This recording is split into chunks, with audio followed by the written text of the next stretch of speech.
مولوی برہان احمد صاحب تشریف لائے۔ آج کے اخبار میں جو سالار اخبار ہے اس میں ایک اشتہار شائع ہوا ہے، اس سلسلہ میں میں ایک دو باتیں آپ کے سامنے پیش کرنا چاہتا ہوں۔ یہ جو اشتہار ہے یہ اس کا ہیڈنگ بنایا گیا ہے جو جماعت کے خلاف ایک اشتہار شائع ہوا ہے۔ ہیڈنگ یہ ہے قادیانیوں کے جھانسے میں نہ جائیں،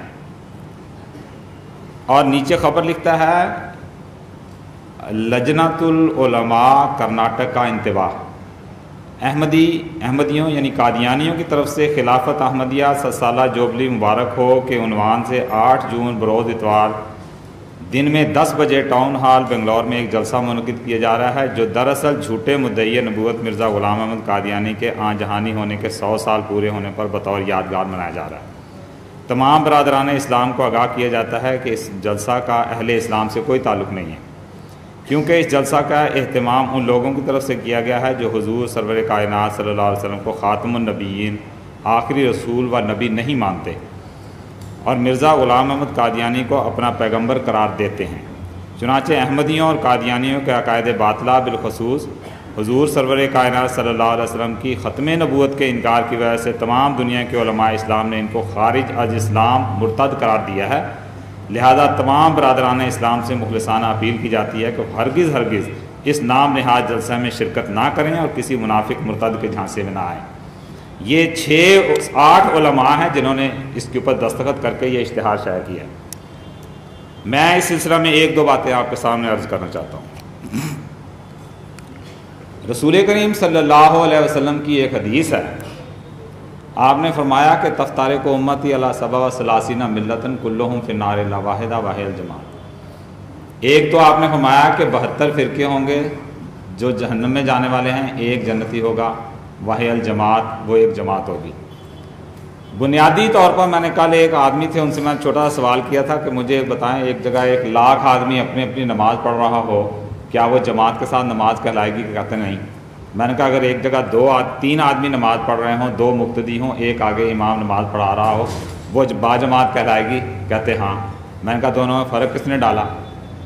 امام نے فرق ڈالا۔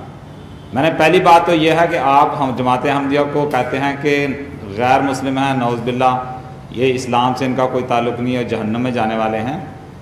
میں نے کہا ہم تو ہوئے جماعت، کیونکہ ہمارا تو ایک امام ہے، ہمیں تو خلافت اللہ تعالیٰ نے جاری کر دی۔ دنیا کے 190 ملکوں میں پائی جانے والی جماعت احمدیہ کا ایک امام ہے جس کے پیچھے ہم لبیک کہتے ہوئے کھڑے ہوتے ہیں۔ میں نے کہا تم دوسرے مسلمانوں کے 72 فرقوں میں سے کسی ایک فرقے کا امام دکھا دو کہ جس کے پیچھے ساری اس فرقہ کے لوگ لبیک کہتے ہوئے کھڑے ہوتے ہوں، ایک بھی نہیں۔ تو پھر تم تو جماعت ہی نہیں ہو، تو جنتی ہونے کا دعویٰ چھوڑ دو۔ جو ہو ہی جہنمی، سوائے جھوٹ کے اس نے بولنا کیا ہے؟ اب دیکھیں یہ کہتے ہیں نعوذ باللہ ہم رسول کریم صلی اللہ علیہ وسلم کو خاتم النبیین نہیں مانتے، بالکل جھوٹی بات، غلط بات ہے۔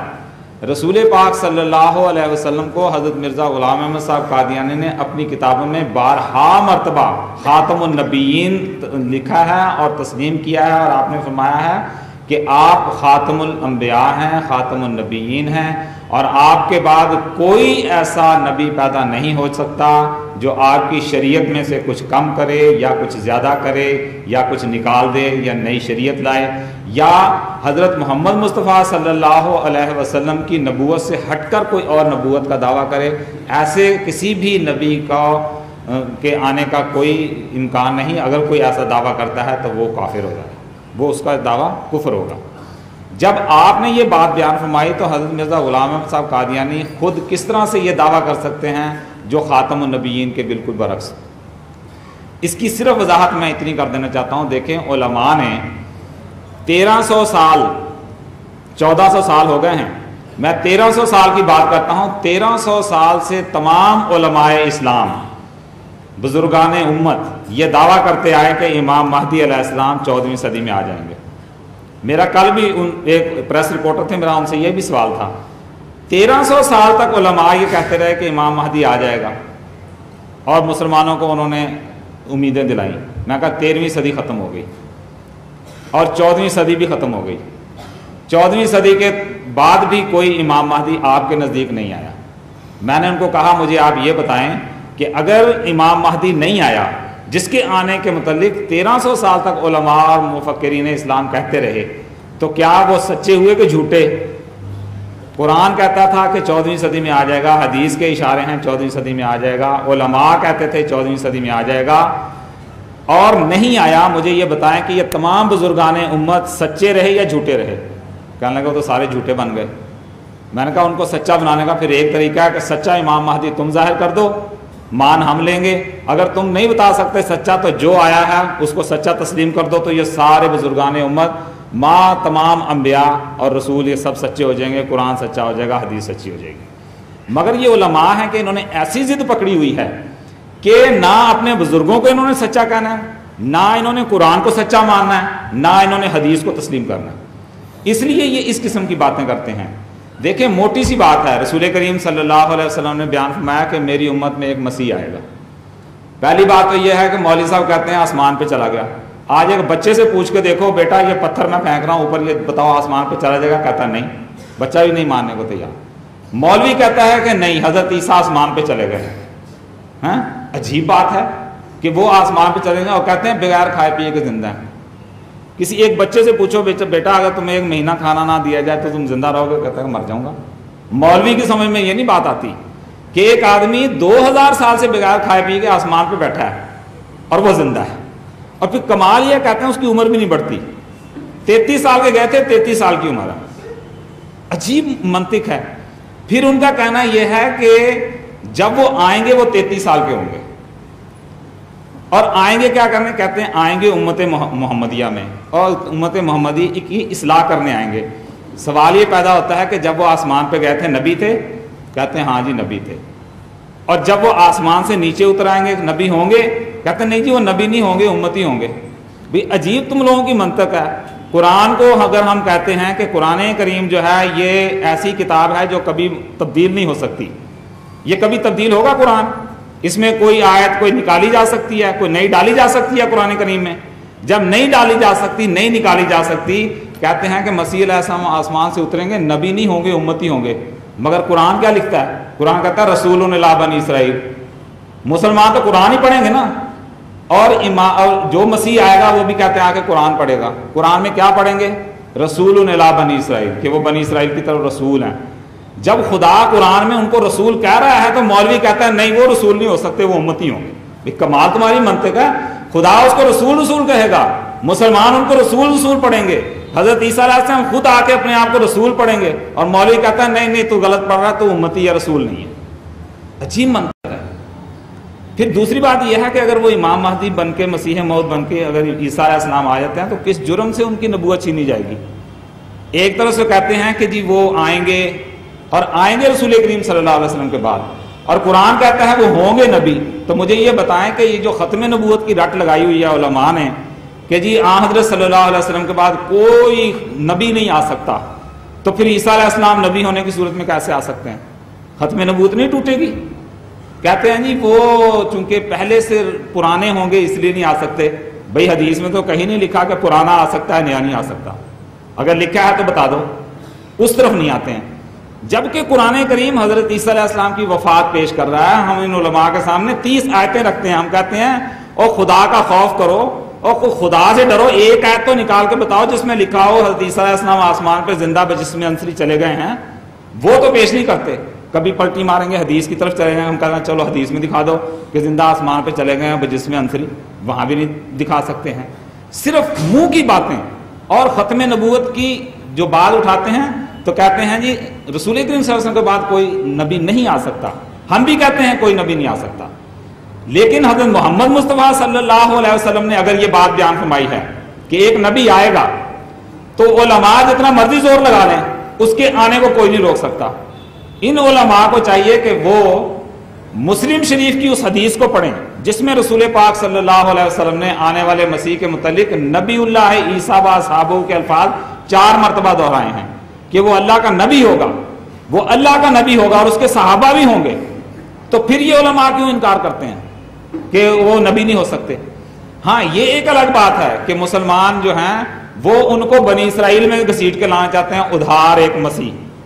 ہم کہتے ہیں ہمیں ادھار کی ضرورت نہیں ہے، کیونکہ حضرت محمد مصطفیٰ صلی اللہ علیہ وسلم کا دین اتنا کامل ہے کہ اس کو کسی بنی اسرائیلی کو گھسیٹ کے لانے کی ضرورت نہیں ہے کہ وہ امت مسلمہ کی اصلاح کرے، بلکہ حضرت محمد مصطفیٰ صلی اللہ علیہ وسلم کی قوت قدسیہ اس قدر مضبوط ہے کہ بنی اسرائیل کے انبیاء کی طرح 1000 نبی حضرت محمد مصطفیٰ صلی اللہ علیہ وسلم کی امت میں پیدا ہو سکتے ہیں۔ اور ہمارا کیا جرم ہے ان میں جو ہمیں یہ فتوے دیتے ہیں؟ ہمارا جرم کیا ہے؟ لکھا ہے ہمارا جرم بس یہ ہے کہ ہم ایمان رکھتے ہیں کہ جب ہوگا اسی امت سے پیدا رہنما ہوگا، نہ آئے گا مسلمانوں کا رہبر کوئی باہر سے، جو ہوگا خود مسلمانوں کے اندر سے کھڑا ہوگا۔ ہمارا جرم یہ ہے، ہم کہتے ہیں حضرت محمد مصطفیٰ صلی اللہ علیہ وسلم کی قوت قدسیہ ایسی ہے جو ایک نہیں 1000 نبی پیدا کر سکتی ہے، ہمیں کسی نبی بنی اسرائیلی کی ضرورت نہیں۔ اور مرزا غلام احمد صاحب قادیانی نے یہی دعویٰ فرمایا ہے کہ مجھے جو نبوت کا انعام ملا ہے وہ اس وجہ سے ہے کہ میں حضرت محمد مصطفیٰ صلی اللہ علیہ وسلم کا غلام ہوں۔ اور قرآن کریم یہ وعدہ کرتا ہے کہ جو اللہ پر اور اس کے رسول پر کامل ایمان رکھے گا اور اس کی اتباع کرے گا تو لازماً اللہ تعالیٰ اس کو نبوت کے انعام سے سرفراز کرے گا۔ تو مجھے یہ جو انعام ملا ہے یہ اس مطابقت اور کامل فرما برداری کے نتیجہ میں ملا ہے۔ میں حضرت محمد مصطفیٰ صلی اللہ علیہ وسلم کی نبوت سے ہٹ کر میرا کوئی دعویٰ نہیں ہے، میرے رسول حضرت محمد مصطفیٰ صلی اللہ علیہ وسلم ہے، میری شریعت قرآن ہے، نماز میرے پہ فرض ہے، روزے میرے پہ فرض ہیں، حج میرے پہ فرض ہے، زکوٰۃ میرے پہ فرض ہے، تمام وہ احکامات جو اسلام پیش کرتا ہے۔ بات یہ ہے کہ یہ علماء کی ایسی عقل ماری گئی ہے کہ اپنے بزرگوں کی طرف بھی نہیں دیکھتے۔ یہ دیکھیں، یہ میرے پاس قرآن کریم ہے، یہ اشرف علی صاحب تھانوی کا ترجمہ ہے، یہ آپ یاد رکھیں، آپ جائیں گھروں میں ضرور خریدیں، یہ ترجمے والا قرآن ہے مولانا اشرف علی صاحب تھانوی والا۔ اور اس میں سورہ فاتحہ میں آپ دیکھیں، سورہ فاتحہ کی جو آیت ہے اہدنا الصراط المستقیم صراط الذین انعمت علیہم، اس کے اوپر انہوں نے حاشیہ لکھا ہوا ہے، مولانا اشرف علی صاحب تھانوی کے ترجمے میں حاشیہ لکھا ہوا ہے۔ اور حاشیے کا دیکھیں کیا لکھا ہوا ہے، انعام کے اوپر حاشیے کا نمبر لکھ کے لکھتے ہیں انعام سے دینی انعام مراد ہے۔ تبلیغی جماعت کا ایک وفد آیا ہوا تھا، تو مجھے میرے ایک ساتھی کہنے لگے مولانا آپ نا ہمارے آپ نے جماعت میں جانا ہی جانا ہے، بہت پیچھے پڑے، ان کے والد احمدی تھے، وہ خود احمدی نہیں تھے۔ میں نے کہا ٹھیک ہے مجھے لے چلو، میں کہا مگر اس شرط پہ جاؤں گا 2 گھنٹے میں ان کی بات سنوں گا، 10 منٹ مجھے دینے ہیں بولنے کے لیے۔ کہتے ہاں میں لے دوں گا۔ میں کہا ٹھیک ہے، میں چلا گیا ان کے ساتھ، مولوی صاحب بیٹھ گئے، بات چیت ہوتی رہی۔ جب اس نے دیکھا نا اب بات ختم ہونے لگی، میں جیسے اٹھا وہ تو جو مجھے لے کے آیا تھا وہ تو کھسک گئے۔ میں نے ان کو لٹریچر دیا، میں تعارف کروایا۔ اب وہاں جتنے لوگ بیٹھے ہوئے تھے ان کو یہ پتہ لگ گیا جماعت احمدیہ سے تعلق رکھتا ہے۔ اگلے دن میں ظہر کی نماز کا وقت، چونکہ میں تبلیغ کے لیے نکل جاتا تھا، ظہر کی نماز کا وقت ہو جاتا تو میں وہیں مسجد میں جا کے اپنی نماز پڑھ لیتا تھا، میرا ایک پاؤں اندر ایک باہر۔ تو وہ جو مؤذن تھا کہنے لگا چلو چلو چلو تم کو یہاں نماز پڑھنے کی اجازت نہیں، چلیں باہر چلیں باہر۔ میں نے کہا ٹھیک ہے، میں نے وہاں سے نکلا، میں جامع مسجد چلا گیا، جا کے میں نماز پڑھ لی۔ شام ہوئی تو میں نے پتا کیا اس مسجد کے سیکرٹری کون ہے، میں ان کے پاس چلا گیا، دروازہ کھٹکھٹایا تو میں نے کہا جی بتائیے، میں نے کہا جی غلطی ہوگی ہے، معافی مانگنے آیا ہوں۔ کہنے لگے جی کیا میں ایسی کیا بات ہے، کیا غلطی؟ میں نے کہا نہیں بہت بڑی غلطی ہو گئی ہے، تو میرا خیال تھا میں آپ سے اب معافی مانگ لوں۔ کہتے پھر بھی بتائیے۔ میں نے کہا وہ جو لمبا لائن میں وہاں جو ایک مسجد ہے پولیس لائن میں، وہ مجھے نہیں پتا تھا کہ وہ آپ کی ہے، وہ میں سمجھا اللہ میاں کی ہے۔ تو میں اس میں نا ایک قدم آگے رکھا، ایک میرا بار تھا، تو مؤذن صاحب مجھے کہنے لگے نہیں نہیں نہیں یہ ہماری مسجد ہے، تم نکلو یہاں سے۔ میں نے کہا وہ جو قدم میں نے آپ کی مسجد میں رکھ دیا نا، معافی مانگنے آیا ہوں، غلطی ہوگی میرے سے۔ بیچارے بڑے شرمندے ہوئے، کہنے لگے نہیں ایسی کوئی بات نہیں ہے، وہ ہمارے علماء ایسے کرتے ہیں، آپ جب چاہیں نماز۔ اچھا میں ان کو بول دوں گا۔ اس کے بعد اس مولوی کی حالت یہ تھی اور مؤذن کی حالت یہ تھی، میرا قدم مسجد کے اندر ہوتا تھا، دوسرے دروازے سے وہ باہر ہوتا تھا۔ دم نہیں ہے ان لوگوں میں کہ ہم سے بات کریں۔ قرآن اور حدیث ہم کہتے ہیں ان کے سامنے رکھتے ہیں، اگر آپ مولوی ہو کہ مولوی ہو، اگر تم میں دم ہے، اگر تمہارے اندر صداقت ہے، تم آؤ قرآن اور حدیث کو لے کر ہمارے سامنے ہمارا مقابلہ کرو۔ اور میں تم کو بتاتا ہوں قرآن اور حدیث تم لوگوں کو جھٹلائے گا، تم لوگ کبھی بھی اپنی دلیلوں میں قرآن اور حدیث کو پیش نہیں کر سکتے۔ جہاں تم قرآن کو دیکھو گے وہ ہماری صداقت پیش کر رہا ہوگا، جہاں تم حدیث کو دیکھو گے وہ ہماری صداقت میں کھڑا ہوگا۔ میں آج بنگلور کے علماء کو یہ چیلنج کرتا ہوں کہ آؤ اور آ کر تم اپنی صداقت کے کسی بھی ٹاپک پر تم ختم نبوت لے لو، تم اجرائے نبوت لے لو، تم وفات مسیح لے لو، تم حیات مسیح لے لو، کسی عقیدہ پر تم آؤ ہمارے ساتھ آ کر مقابلہ کرو۔ قرآن تمہیں ٹھوکریں مارے گا اور تمہاری صداقت میں ایک بھی بات تمہارے ہاتھ میں نہیں دے گا، اور ساری صداقتیں حضرت محمد مصطفیٰ صلی اللہ علیہ وسلم کے ان پیاروں کے ساتھ ہیں جو مسیح موعود کے غلام ہیں، جنہوں نے قرآن کو ہاتھ میں پکڑا ہوا ہے، جنہوں نے محمد مصطفیٰ صلی اللہ علیہ وسلم کو ہاتھ میں پکڑا ہوا ہے۔ ان علماء کے پاس سوائے غلط باتوں کے اور جھوٹی باتوں کے اور کچھ نہیں۔ اسی لیے رسول کریم صلی اللہ علیہ وسلم نے فرمایا ہے کہ آسمان کے نیچے پائی جانے والی مخلوق میں سے سب سے بدترین مخلوق وہ علماء ہوں گے جو فتنے پیدا کریں گے، اور وہ فتنے واپس انہی میں لوٹ جائیں گے۔ جماعت احمدیہ کا کوئی ایک اشتہار دکھا دے جو اس طرح کا فتنہ انگیزی والا ہو، یہ علماء سوائے فتنہ کے اور کچھ نہیں کرتے۔ یہ فتنے واپس انہی میں لوٹیں گے اور انہی کو ہلاک کریں گے۔ جماعت احمدیہ اسی طرح پھلتی اور پھولتی چلی جائے گی، دنیا کی کوئی طاقت اس کی ترقی کو روک نہیں سکتی۔ وآخر دعوانا الحمدللہ رب العالمین۔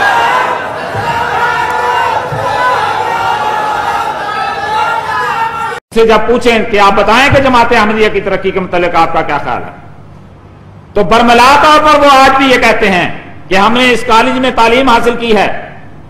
ہندوستان بھر میں اس کالج کی لیبارٹری کے بالمقابل کوئی لیبارٹری نہ تھی، پورے پنجاب میں اس کالج کے مقابل پر کوئی ایک بھی کالج نہ تھا۔ یہ کس بات کی طرف نشاندہی کی جا رہی تھی؟ یہ اس بات کی طرف یہ باتیں نشاندہی کرتی ہیں کہ جماعت نے حضرت مسلم موعود رضی اللہ تعالیٰ عنہ کے زمانہ میں بے انتہا ترقی کی، اور قادیان سے اٹھنے والی آواز ہندوستان میں نہیں بلکہ دنیا کے دوسرے ملکوں تک پہنچ گئی، اور باہر کے ملکوں سے بھی لوگ قادیان میں آ کر تعلیم حاصل کرتے تھے، اور قادیان میں آ کر انہوں نے تعلیم حاصل کی اور پھر اپنے ملکوں میں جا کر انہوں نے تبلیغ اسلام میں کے خوب کام کر دکھائے۔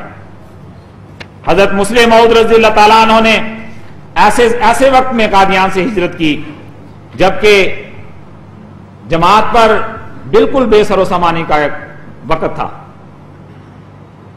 قادیان سے نکل کر باہر جانا اور پھر جماعت کے لیے ایک نیا ٹھکانہ بنانا یہ کوئی آسان کام نہیں ہوتا۔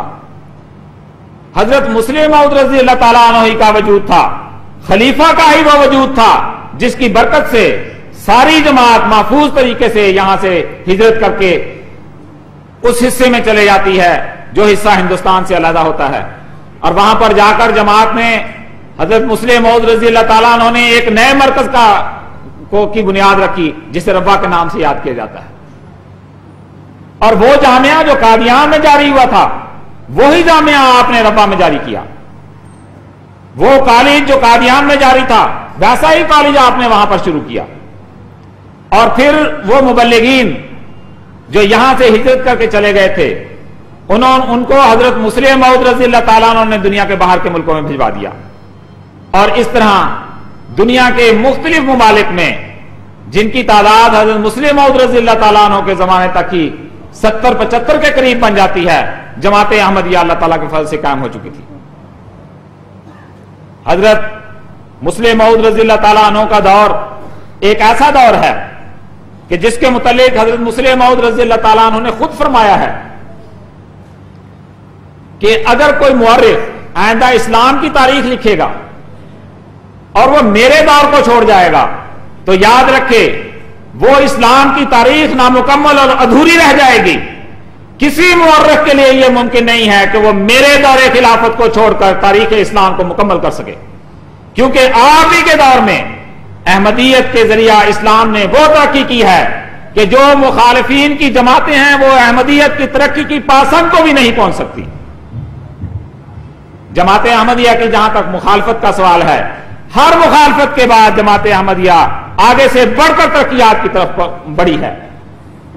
اگر سن 53 میں فسادات ہوئے تو جماعت نے اس کے بالمقابل اتنی ترقی کی کہ خود مخالفین نے اپنی زبان سے اپنی قلموں سے اس بات کو لکھا کہ پہلے تو یہ ان کے بجٹ اتنے ہوا کرتے تھے، اب ان کے بجٹ اس قدر بڑھ چکے ہیں، پہلے ان کی تعداد اتنی ہوا کرتی تھی، اب یہ اس قدر ان کی تعداد بڑھ چکی ہے۔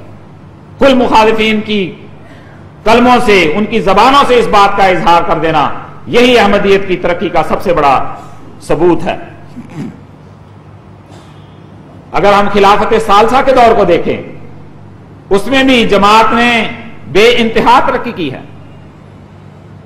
پاکستان میں سن 74 میں آرڈیننس جاری ہوتا ہے،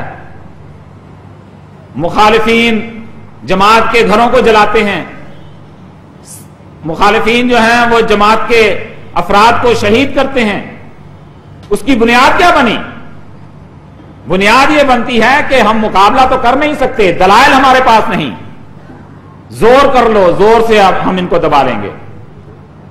ہوا کیا؟ حضرت خلیفۃ المسیح ثالث رحمہ اللہ تعالیٰ نے جب صدی جماعت احمدیہ کے 100 سال پورے ہونے پر، 100 سالہ جوبلی کے مکمل ہونے پر آپ نے جماعت کے سامنے ایک تحریک فرمائی، اور یہ تحریک فرمائی کہ مجھے جماعت 2 کروڑ روپیہ جو ہے وہ جمع کر کے دے، جس سے میں دنیا میں یہ کام کروں گا۔ مخالفین نے دیکھا کہ یہ 2 کروڑ روپیہ جمع کر لیں گے تو پتہ نہیں ہمارے ساتھ کیا ہوگا، حکومتیں ساتھ مل گئیں۔ وہ زمانہ بھٹو کا زمانہ تھا، انہوں نے کیا کہا؟ کروڑوں کی باتیں کرتے ہیں، میں ان کے ہاتھوں میں کشکول پکڑوا دوں گا۔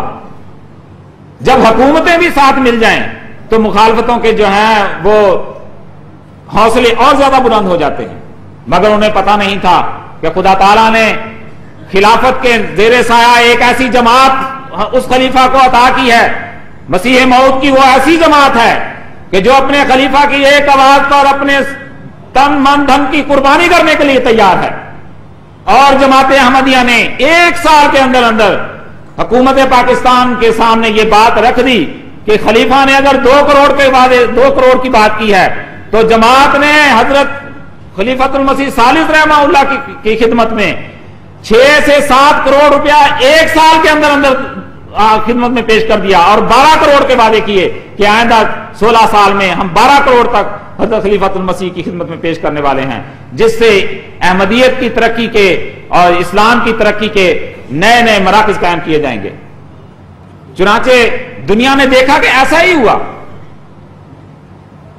اور جو لوگ مخالف تھے، جو جماعت کو زور زبردستی سے دبانا چاہتے تھے، وہ اس میں ناکام ہوئے، اور ایک آواز یہ اٹھی، جتنا بھی دبائے گی دنیا اتنے ہی ابھرتے جائیں گے، اور جماعت اس دباؤ کے ساتھ ساتھ دنیا میں ابھرتی چلی گئی۔ اس طرح حضرت خلیفۃ المسیح الثالث رحمہ اللہ تعالیٰ کے زمانہ میں جب آپ نے دورہ مغرب کیا، اور اس وقت دورہ مغرب جب آپ نے فرمایا، اسپین ایک ایسا ملک تھا جہاں پر 600 سال سے کوئی نہ اسلامی مرکز قائم ہو سکا تھا، نہ کوئی مسجد وہاں قائم ہو سکتی تھی۔ اللہ تعالیٰ نے جماعت کے ذریعہ حضرت خلیفۃ المسیح ثالث رحمہ اللہ تعالیٰ کے دور میں ایسے سامان پیدا کیے کہ وہاں پر ایک مسجد کی سنگ بنیاد رکھی گئی، اور اللہ تعالیٰ نے آپ کے دور میں اس بنیاد کو رکھ کر احمدیت کی ترقی کے اور احمدیت کے پھیلنے کے نئے باب کھول دیے، نئے دروازے کھول دیے۔ اور حضرت خلیفۃ المسیح الرابع رحمہ اللہ تعالیٰ کا جب انتخاب ہوتا ہے تو آپ نے جا کر اس مسجد کا افتتاح فرمایا، اور آپ نے حضرت خلیفۃ المسیح ثالث رحمہ اللہ تعالیٰ نے جب آپ دورہ مغرب فرما رہے تھے تو آپ نے وہاں کے عوام کو یہ بات بتائی اور یہ بات سمجھائی کہ دیکھو جماعت احمدیہ جو یہاں پر پہنچی ہے، ہم دنیا والوں کو یہ بتانا چاہتے ہیں کہ ان لوگوں نے جو مخالفین تھے اسلام کے، انہوں نے جو زور اور زبردستی سے ہم سے بات چیز چھینی تھی، ہم پیار اور محبت کے ذریعہ سے اس چیز کو دوبارہ حاصل کرنے کے لیے آ گئے ہیں، اور آپ ہی نے love for all hatred for none, محبت سب کے لیے اور نفرت کسی سے نہیں کا جو نعرہ ہے وہ آپ نے جماعت کو دیا۔ تو اس طرح آپ ہی کے زمانہ میں نصرت جہاں اسکیم کا اجرا ہوا، اور نصرت جہاں اسکیم کے تحت افریقہ کے وہ ملک جو بے انتہا غریب تھے، وہاں پر آپ نے ان کے تعلیم کے انتظامات کیے، ان ملکوں میں آپ نے اسکول جاری فرمائے، ان ملکوں میں آپ نے ہسپتال جاری فرمائے۔ اس طرح سے اللہ تعالیٰ نے حضرت خلیفۃ المسیح الثالث رحمہ اللہ تعالیٰ کے زمانہ میں جو ترقیات جماعت کو عطا فرمائیں وہ بے انتہا تھی۔ اگر ہم خلافت رابعہ کے دور کو دیکھیں تو اس میں تو گویا ایک طوفانی سی کیفیت ہمیں دکھائی دیتی ہے۔ حضرت خلیفۃ المسیح الرابع رحمہ اللہ تعالیٰ جب پاکستان سے لندن تشریف لے جاتے ہیں تو جاتے ہی آپ نے یہ اعلان فرمایا کہ میں دنیا میں 4 بڑے بڑے مراکز قائم کرنا چاہتا ہوں، اور جماعت نے مالی قربانیاں پیش کر دی اور وہ مراکز جو ہیں وہ دنیا میں قائم ہوئے۔ اس میں ایک کینیڈا کی بہت بڑی مسجد تعمیر ہوئی، امریکہ میں ایک مسجد تعمیر ہوئی۔ اسی طرح سے آپ نے یہ تحریک فرمائی کہ اسپین، یہ جو جرمنی ہے، اس میں اللہ تعالیٰ نے جماعت کو جو ترقیات عطا فرمائی ہیں، اس لیے میں یہ چاہتا ہوں کہ جماعت وہاں پر 100 مسجدیں تعمیر کرے۔ چنانچہ آپ کی اس تحریک پر جماعت نے لبیک کہا اور اب تک اس کام کو لے کر جماعت آگے چل رہی ہے۔ پھر آپ نے ایک یہ تحریک فرمائی کہ دنیا کی تمام زبانوں میں قرآن کریم کے تراجم شائع کیے جائیں۔ آج اللہ تعالیٰ کے فضل سے جماعت 60 زبانوں میں قرآن کریم کا ترجمہ دنیا کے سامنے پیش کر چکی ہے۔ کوئی ایک جماعت دنیا کے دکھا دی جائے جماعت احمدیہ کو چھوڑ کر جس نے قرآن کی اس قدر خدمت کی ہو۔ یہ اگر جماعت کی ترقی کی باتیں نہیں تو اور کیا ہیں۔ پھر اسی طرح سے آپ نے دنیا کی 117 زبانوں میں منتخبہ آیات، منتخبہ احادیث اور منتخبہ اقتباسات کے ترجمے کروا کر ساری دنیا میں پھیلائے۔ آج اللہ تعالیٰ کے فضل سے جبکہ جماعت خلافت خامسہ کے دور میں داخل ہے اور ساری دنیا میں خلافت رابعہ کے دور میں جاری ہونے والے MTA کے نظام کے ذریعہ پوری دنیا میں تبلیغ اسلام کر رہی ہے، کسی بھی دوسری جماعت کو یا کسی بھی دوسرے فرقے کو یہ توفیق حاصل نہیں۔ آج دنیا کے 7 سیٹلائٹ ایٹ اے ٹائم جماعت احمدیہ کی تبلیغ میں مصروف ہے، اور یہ دنیا کا واحد ایسا چینل ہے جو گلوبل ہے۔ کوئی مذہبی چینل آپ کو دنیا میں ایسا دکھائی نہیں دے گا جو گلوبل ہو اور 24 گھنٹے ہو اور فری ہو، جس کے اوپر نہ کوئی ایڈورٹائزمنٹ آتی ہے، نہ اس کے اوپر سے کوئی مفادات حاصل کیے جاتے ہیں، صرف اور صرف تبلیغ اسلام کا کام اس کے ذریعے سے کیا جا رہا ہے۔ یہ صرف اگر امتیاز حاصل ہے تو یہ جماعت احمدیہ کو حاصل ہے اور کسی کو حاصل نہیں۔ چونکہ میری تقریر کا وقت ختم ہونے والا ہے، بہت سی باتیں ہیں ایسی جو کہ آپ کے سامنے میں نے پیش کرنی ہے۔ نمائشوں کا، دنیا بھر میں نمائشوں کا اجرا کیا گیا، وہ بھی خلافت کی برکت تھی اور خلافت کے تابع وہ چیزیں ساری دنیا نے دیکھی۔ اور پھر دنیا بھر میں جو مختلف زبانوں میں لٹریچر شائع ہوتا ہے، جن کی تعداد کروڑوں اور اربوں کی تعداد تک پہنچتی ہے، یہ کہاں سے ہو رہا ہے؟ یہ جماعت احمدیہ کی خلافت کے تابع ہونے والی ترقی کا ہی ایک ذریعہ ہے اور اس کا ایک نتیجہ ہے۔ پھر اسی طرح سے دنیا بھر میں اللہ تعالیٰ کے فضل سے اس وقت 5 ملکوں میں جامعہ احمدیہ قائم ہو چکے ہیں۔ کہاں؟ قادیان میں ایک جامعہ تھا، پھر ربوہ میں قائم ہوا، ابھی کینیڈا میں قائم ہو چکا ہے، اسی طرح سے ابھی لندن میں بھی وہ جامعہ احمدیہ جو ہے وہ قائم ہو چکا ہے، اور ابھی جرمنی والے بھی اس کوشش میں ہیں کہ وہاں پر بھی جامعہ قائم کر دیا جائے۔ اور ان جامعات میں اسلام کے وہ ممالک تیار ہوں گے جو دنیا میں پھیلیں گے اور دنیا والوں کو یہ بتا دیں گے کہ حضرت مسیح موعود علیہ السلام کی ایک آواز جو قادیان سے اٹھی تھی وہ ایک فرد تھا، آج جو کروڑوں میں پہنچے ہیں، آئندہ یہ کروڑوں اس قدر دنیا میں پھیلیں گے کہ دنیا کی آبادی کا شمار نہیں کیا جا سکے گا، کہ وہاں تک جماعت احمدیہ خدا کے فضل سے پہنچ جائے گی۔ مساجد کو اگر دیکھیں تو ہر سال مساجد میں اضافہ ہوتا ہے۔ ہندوستان میں ہی ہزاروں کی تعداد میں مساجد موجود ہیں اور مراکز موجود ہیں۔ پھر اسی طرح سے یہ تمام پر باتیں جو اس کا میں ذکر کیا ہے یہ کچھ نہیں ہے، یہ تو میں نے صرف ایک خاکہ کھینچا ہے آپ کے سامنے۔ بس دراصل مخالفین جتنا چاہیں زور لگا لیں، خلافت کے تابع ہونے والی ترقی کو وہ کبھی نہیں روک سکیں گے۔ حضرت مسیح موعود علیہ السلام نے اس سلسلہ میں بیان فرمایا ہے، آپ فرماتے ہیں یقیناً سمجھو کہ یہ خدا کے ہاتھ کا لگایا ہوا پودا ہے۔ آپ فرماتے ہیں یقیناً سمجھو یہ خدا کے ہاتھ کا لگایا ہوا پودا ہے، خدا اس کو ہرگز ضائع نہیں کرے گا اور راضی نہیں ہوگا جب تک کہ اس کو کمال تک نہ پہنچا دے، اور اس کی آپ پاشی کرے گا اور اس کے گرد ایسا احاطہ بنائے گا اور تعجب انگیز قیادت کرے گا۔ کیا تم نے کچھ کم زور لگایا؟ بس اگر انسان کا کام ہوتا تو کبھی کا یہ درخت کاٹا جاتا اور اس کا نام و نشان باقی نہ رہتا۔ تو یہ حضرت مسیح موعود علیہ السلام کی پیش گوئی ہے کہ مخالفین جتنا چاہے زور لگا لیں،